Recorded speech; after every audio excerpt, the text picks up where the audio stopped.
우리가 코로나를 겪으면서 많이들 지치죠. 몸도 마음도 지치고 마음껏 외출하는 것도 스트레스 받다 보니까 자꾸 집에만 있게 되고 집에만 있으니까 왠지 모른 우울감으로 우리가 코로나 블루라는 거를 겪게 되잖아요. 여러분, 코로나 블루라는 게 뭐예요? 우울감이죠. 근데 이 코로나 블루라는 우울감을 언제 느끼시는지 아세요? 코로나 블루가 하루 중 가장 심한 시간은 언제일까요? 바로 아침이라고 하네요. 왜 아침에 우리는 우울감을 느낄까요? 그것은 우리가 가장 솔직한 감정을 느낄 때가 바로 충분한 잠을 자고 일어났을 때의 감정이라고 하네요.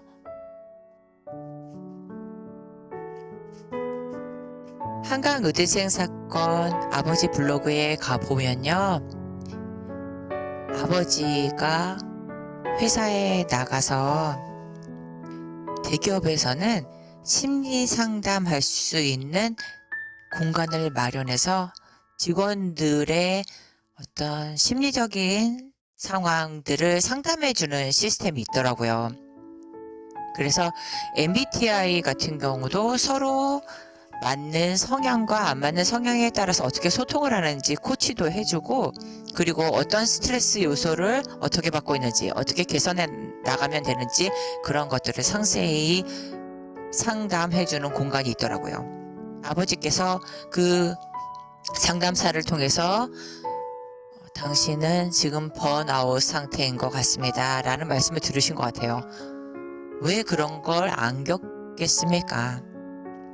그래서 번아웃에 대해서 한번 나눠볼까 해요. 우리가 이렇게 유튜브나 텔레비전 프로그램을 보면 이분이 좀 간혹 나오거든요. 여러분, 세바시라는 프로그램 아세요? 세상을 바꾸는 시간 15분 정도의 아주 짤막한 프로그램인데 그 프로그램이 굉장히 유익한 정보들이 많아요. 거기에서 나왔던 교수님이신데요. 윤대현 교수님, 서울대학교 병원 강남센터 교수님이시고요. 이분이 한국자살예방협회 대외협력위원회 위원장이십니다. 그리고 마음에 문제 있는 분들을 많이 치료해 주시는 분이에요.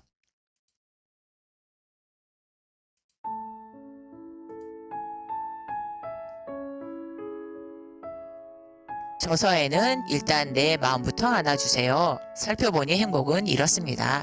하루 3분 나만 생각하는 시간, 마음 아프지 마 등 다수의 책이 있더라고요.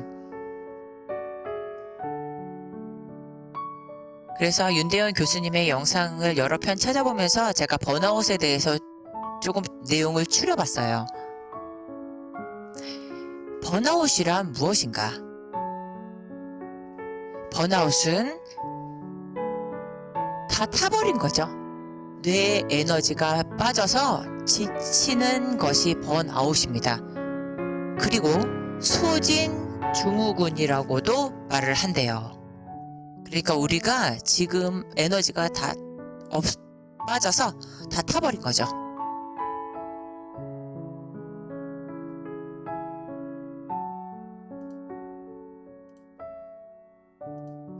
그러면 내가 번아웃을 겪고 있는지 한번 증상을 한번 살펴볼까요? 첫 번째, 아무것도 하기 싫어져요. 뭘 해도 재미가 없어요. 기존에 즐겼던 운동, 즐겼던 영화를 봐도 재미가 없어요. 두 번째, 성과를 내도 뿌듯하지 않아요. 승진도 했어요. 별로 기쁘지 않아요. 왜일까요? 와, 나 진짜 해냈어. 나 1시간 운동했어. 상쾌하다. 그러다가 잠시 후 그러면 뭐해? 그러면서 뿌듯해지지가 않는 거예요. 세 번째, 공감 에너지가 떨어진다. 다른 사람이 힘들다고 하는데 위로해주고 싶은 생각도 없어요. 누가 막 짜증을 내면 왜 짜증나냐고 화를 되받아쳐요. 참아지지가 않아요. 아, 저 사람이 그럴 수도 있겠구나. 이해 폭이 넓었던 나인데도 갑자기 막 짜증이 나요. 더 참고 싶지가 않는 거죠.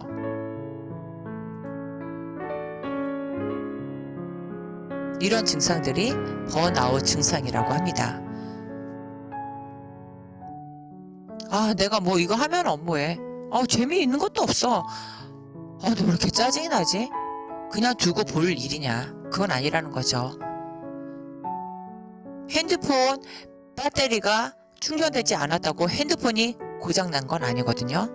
우리가 번아웃이 됐다고 해서 내가 망가진 건 아니거든요. 핸드폰도 다시 재충전하면 다시 쓰듯이 우리의 번아웃 상태도 개선을 하면 다시 채울 수가 있다는 겁니다. 그래서 그럴 수 있을까? 실험을 했대요. 생쥐의 등에다가 아주 작은 화상을 입혔대요. 그리고 쥐 옆에 보면 솜을 두었대요. 이 솜은 우리가 가지고 있는 곰인형 또는 애완동물일 수도 있다고 합니다.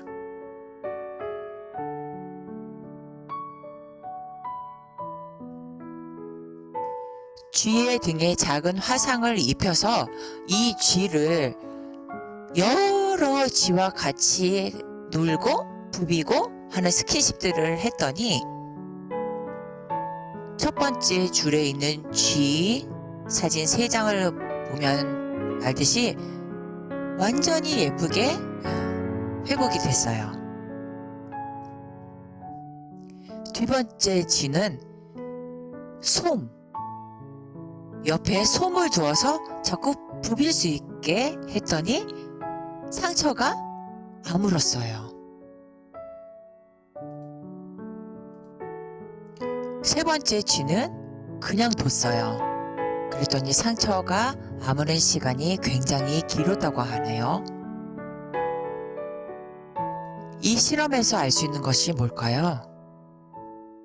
우리의 심리적으로 번아웃된 상태, 이게 잘못 진행되면은 몸까지 실제 질병이 발병하기도 하지만 번아웃 상태에서 우리가 번아웃 상태를 받아들이고 회복할 수 있는 길로 개선한다면 우리는 쉽게 회복할 수 있다는 겁니다.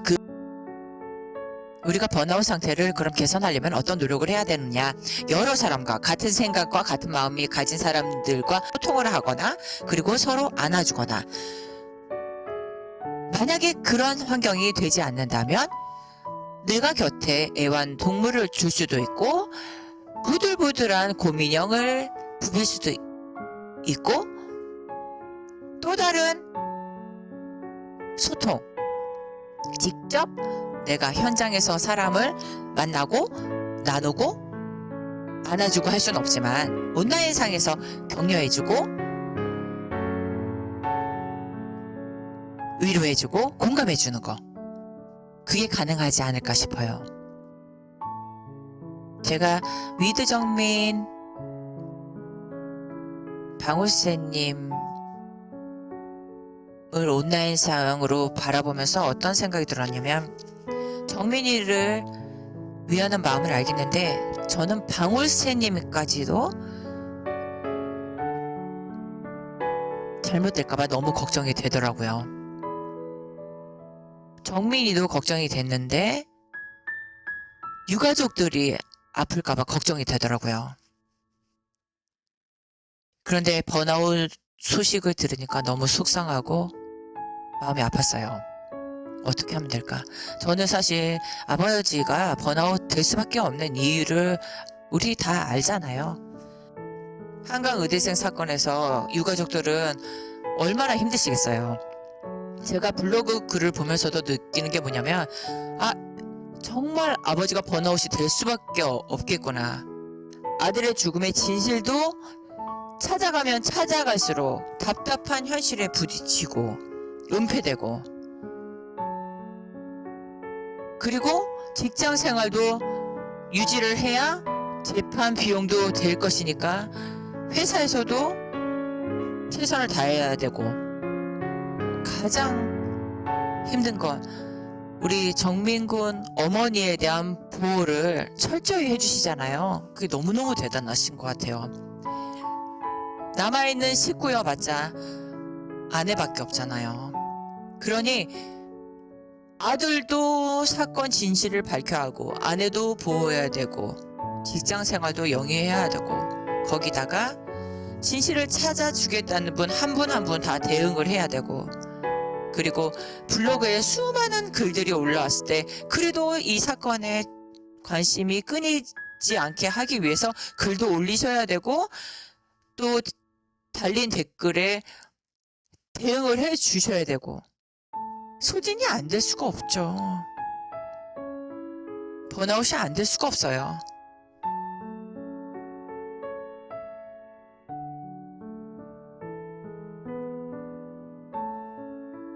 우리도 현실을 살아가면서 번아웃이 될 수 있습니다.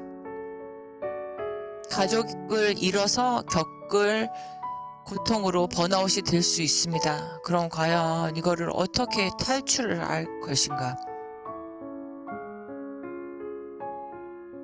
저마다의 방법들을 찾아야겠죠.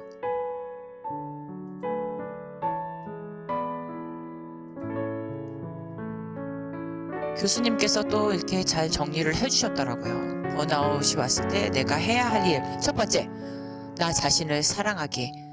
나 자신에 대한 부정부터 생긴단 말이죠. 내가 여태까지 뭘 했는가? 내가 최선을 다해도 제대로 평가받지 못할 것 같고 어떤 사람은 또 비난하고 거기에 대해서 난 왜 이렇게 한 게 없지? 이게 아니란 말이죠. 난 충분히 지금 잘하고 있다는 거죠. 그리고 두 번째, 친한 친구에게 털어놓기. 친한 친구에게 털어놓기도 싫거든요. 번아웃이 되면 내가 무슨 얘기를 할까, 내가 해서 무슨 위로를 받겠나 싶겠지만 그래도 누군가한테 털어놔야 한다. 온라인 상이어도 나 힘들어 라고 말을 해야 한다. 세 번째, 자연 문화를 활용하기. 나가서 산책하려는데 하면 뭐해. 운동하고 나서도 외롭다니까. 왁작지껄 가족 모임하고 와서도 왠지 내가 술을 더 먹고 싶다니까. 이건 뭘까? 그래도 나가야 한다는 거. 잠시 잠깐이라도 내 시선이 자연에 머무르는 시간을 가짐으로써 뇌는 좀 쉰다는 거예요. 그래서 네 번째, 하루에 10분이라도 멍 때리고 산책하기. 정말 쉽지 않습니다. 정말 쉽지 않아요. 혼자의 의지로 되기 쉽지 않아요. 그래서 우리는 누군가 옆에 있어야 하고 내가 혹여 번아웃이 되는 것 같다 그랬을 때 다른 사람한테 내가 지금 이 번아웃 상태로 가는 것 같아. 나 좀 도와줘. 이런 큰 용기가 필요하다는 겁니다. 열심히 일을 해서 스트레스 많아서 생기는 번아웃도 있지만 외로워서 생기는 번아웃도 있다고 합니다. 외로우면 우울해지고 우울하면 질병으로 연결될 수 있다는 거죠. 외롭지 않게 하려면 내 주변에 사람이 있어야 되는데 성향마저도 I 성향, 내향 성향의 사람들은 외로워지기가 되게 쉽단 말이죠.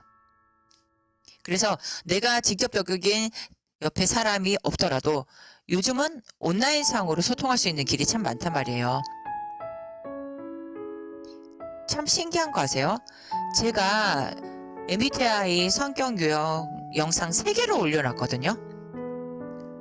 3개 영상 중에 가장 조회수가 높은 게 어떤 유형인지 아십니까?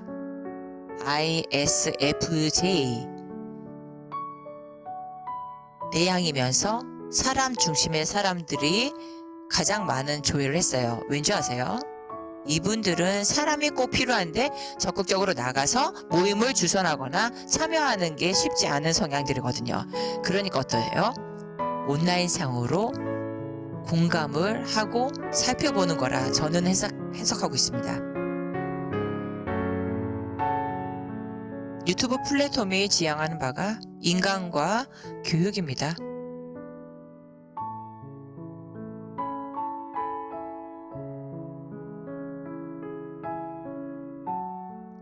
온라인으로 나의 상황을 알릴 수 있는 용기, 나의 아픔을 같이 공감하고 위로할 수 있는 공간.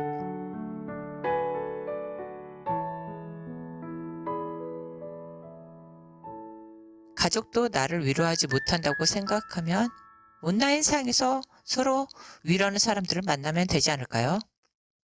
오히려 누가 누군지 몰라서 마음 편하게 소통할 수 있는 것 같아요.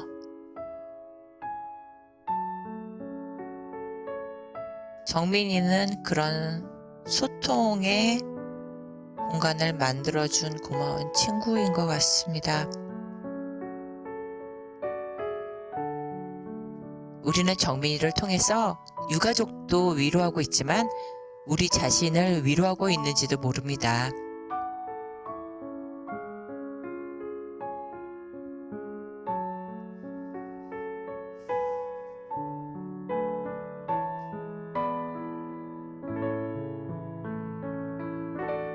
오늘 하루도 가벼운 산책과 음악으로 마음 충전하시길 바랍니다. 사랑하고 축복합니다.